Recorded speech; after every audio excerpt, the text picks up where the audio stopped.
ભણીશું installation technician computing and peripherals.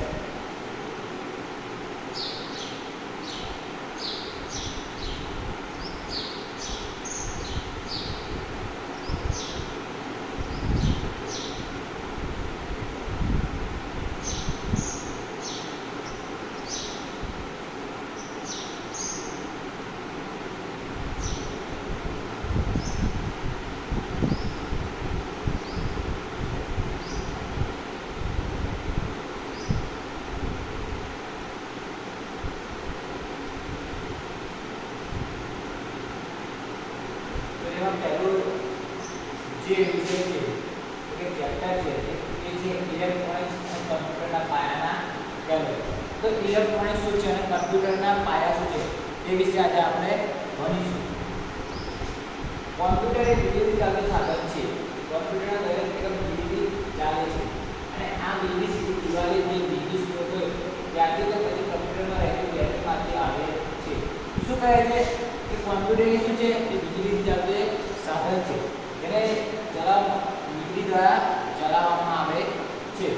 તો વીજળી જે છે એ વીજળીના સ્ત્રોતથી સીધી આવે છે.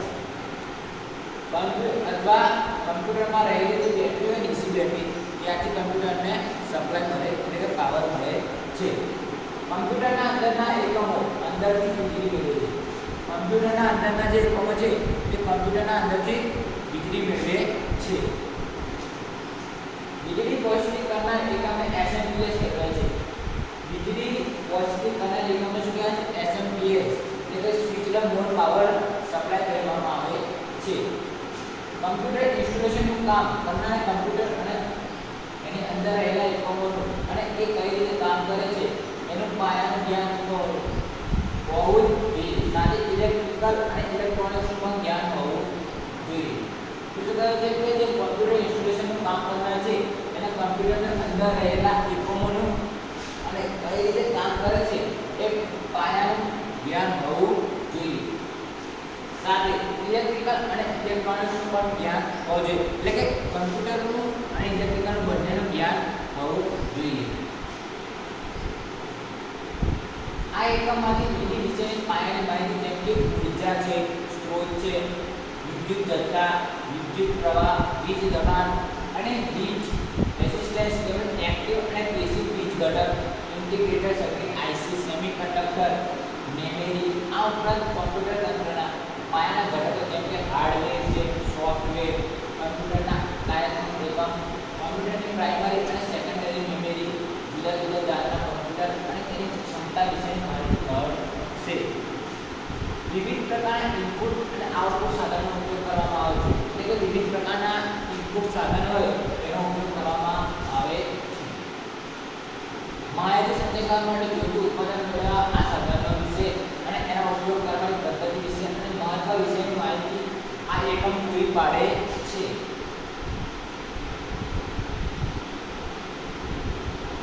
તો પ્રકરણ 1 બેઝિક ઇલેક્ટ્રોનિક્સ.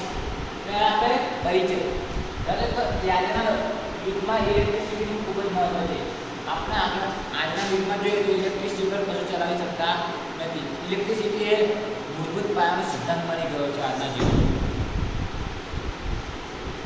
આજના યુગમાં મોટા ભાગના ઇલેક્ટ્રોનિક સાધનો ઇલેક્ટ્રિસિટીથી ચાલતા હોય છે. કે આજના યુગમાં જે મોટા ભાગના ઇલેક્ટ્રિક સાધનો હોય એ ઇલેક્ટ્રોનિક સાધનો ઇલેક્ટ્રિસિટીથી ચાલતા હોય છે. કોમ્પ્યુટર પણ એક ઇલેક્ટ્રોનિક સાધન છે. કોમ્પ્યુટર શું છે? તો એક ઇલેક્ટ્રોનિક સાધન છે. તો મુખ્યત્વે ઇલેક્ટ્રિસિટીથી ચાલતું હોય છે. કોમ્પ્યુટર સાથે જોડાયેલા પેરિફેરલ સાધન પણ ઇલેક્ટ્રિસિટીથી ચાલે છે. એટલે કોમ્પ્યુટર સાથે જોડાયેલા પેરિફેરલ સાધનો છે તે પણ ઇલેક્ટ્રિસિટીથી ચાલે છે. માટે જરૂરી છે દરેક ઇલેક્ટ્રોનિક સાધનોને સરખા પ્રમાણમાં અને એકધારી વીજળી મળતી રહે છે. એટલે કે દરેક ઇલેક્ટ્રોનિક સાધનોને સરખા પ્રમાણમાં અને એકધારી વીજળી મળતી રહે અને આ માટે સર્જ પ્રોટેક્ટર અને અનઇન્ટરપ્ટેડ પાવર સપ્લાયનો ઉપયોગ થાય છે. તો શું કહે છે કે દરેક ઇલેક્ટ્રોનિક સાધનને સરખા પ્રમાણમાં અને એકધારી વીજળી મળતી રહે તે માટે સર્જ પ્રોટેક્ટર અને અનઇન્ટરપ્ટેડ પાવર સપ્લાય એટલે કે યુપીએસ નો ઉપયોગ થાય છે. બંને પણ ઇલેક્ટ્રિસિટી વિદ્યુત પર ચાલે છે. માટે જ કોમ્પ્યુટર અને કમ્પ્યુટિંગની દુનિયામાં ઇલેક્ટ્રિસિટીનું ખૂબ જ મહત્વ છે. એટલે જો માનો કે કોમ્પ્યુટર હોય, કોમ્પ્યુટરની દુનિયા છે તો ઇલેક્ટ્રિસિટીમાં તેમાં ઇલેક્ટ્રિસિટીનું ખૂબ જ મહત્વ છે. આ પ્રકારમાં તમે ઇલેક્ટ્રિસિટી, ઇલેક્ટ્રિકલ જથ્થો અને જુદા જુદા ઇલેક્ટ્રોનિક ઘટકો વિશે આપણે માહિતી પ્રાપ્ત કરીશું. તો પહેલું છે ઇલેક્ટ્રિસિટી. ઇલેક્ટ્રિસિટી વિદ્યુત શું છે? તો ઇલેક્ટ્રિસિટી એ ચાર્જની હાજરી અને પ્રવાહ સાથે સંકળાયેલા ઘટનાનો સમૂહ છે. શું કહે છે કે ઇલેક્ટ્રિસિટી એ ઇલેક્ટ્રિક ચાર્જની હાજરી અને પ્રવાહ સાથે સંકળાયેલ ઘટનાનો સમૂહ છે. તેમાં વીજળી, સ્થિર વિદ્યુત, ઇલેક્ટ્રોમેગ્નેટિક ઇન્ડક્શન અને વિદ્યુત પ્રવાહ જેવી જાણીતી અસરોની વિશાળ શ્રેણી છે. હવે જોઈએ કે ઇલેક્ટ્રિક ચાર્જ પદાર્થની મૂળભૂત ભૌતિક સંપત્તિ, પદાર્થના સ્વરૂપો, નક્કર, પ્રવાહી અને વાયુ છે. તો શું કહે છે કે ઇલેક્ટ્રિક ચાર્જ પદાર્થની મૂળભૂત ભૌતિક સંપત્તિ છે, પદાર્થના સ્વરૂપો, નક્કર, પ્રવાહી અને વાયુ છે, જે અણુથી બનેલા છે. અણુ એ બધા જ પરમાણુનું મૂળભૂત બિલ્ડિંગ બ્લોક્સ છે. અણુનું કેન્દ્ર ન્યુક્લિયસ કહેવાય છે. શું કહે છે કે અણુ એ બધા જ પરમાણુનું મૂળભૂત બિલ્ડિંગ બ્લોક્સ હોય છે. અણુનું કેન્દ્ર છે એ ન્યુક્લિયસ કહેવામાં આવે છે. અણુ એ 3 સબએટોમિક કણોથી બને છે. અણુ શું છે? તે 3 સબએટોમિક કણોથી બને છે. પ્રોટોન, ઇલેક્ટ્રોન અને ન્યુટ્રોન. ઇલેક્ટ્રોન ન્યુક્લિયસની આસપાસ સારા એવા અંતરે પોતાની ધરી પર ફરે છે.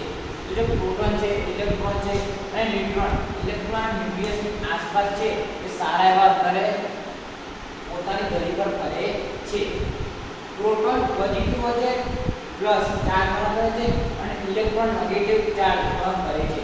તો પ્રોટોન જે છે એ પોઝિટિવ એટલે કે પ્લસમાં ચાર્જ વહન કરે છે અને ઇલેક્ટ્રોન નેગેટિવ છે તે માઈનસ ચાર્જમાં વહન કરે છે. ન્યુટ્રોન તટસ્થ હોય છે. ન્યુટ્રોન જે હોય છે તે તટસ્થ હોય છે. એનો કોઈ સ્પષ્ટ ચાર્જ નથી. એક કુલ લોંગ ચાર્જ 6 × 1018 હોય છે. તેનો ઇલેક્ટ્રોન સમાન છે.